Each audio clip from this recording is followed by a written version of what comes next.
ನೇಪಾಳ ಪ್ರವಾಹ ಪ್ರದೇಶದಲ್ಲಿ ಕನ್ನಡಿಗರು ಸಿಕ್ಕಾಕೊಂಡಿದ್ದಾರೆ. ಹಲವರು ಬದುಕಿರಬಹುದು, ಹಲವರು ಬದುಕದೆಯೂ ಇರಬಹುದು.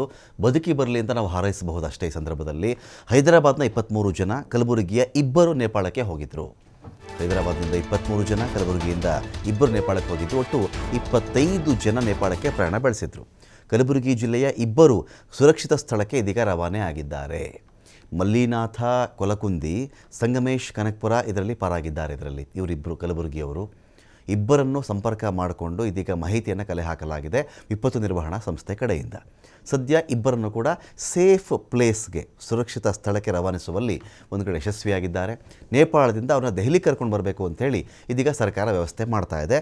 ಪ್ರವಾಹ ಸ್ಥಳದಲ್ಲಿ ಸಿಕ್ಕಾಕೊಂಡಿರ್ತಕ್ಕಂಥ ಇನ್ನಿಬ್ಬರು ವ್ಯಕ್ತಿಗಳು ಕೂಡ ಇದ್ದಾರೆ. ಕಲಬುರಗಿಯ ಚಿಂಚೋಳಿ ತಾಲೂಕಿನ 2 ಈ ಸ್ಥಳದಲ್ಲಿ ಸಿಕ್ಕಾಕೊಂಡಿದ್ದಾರೆ. ಬದುಕಿರುವುದು ಸಮಾಧಾನದ ಸಂಗತಿ.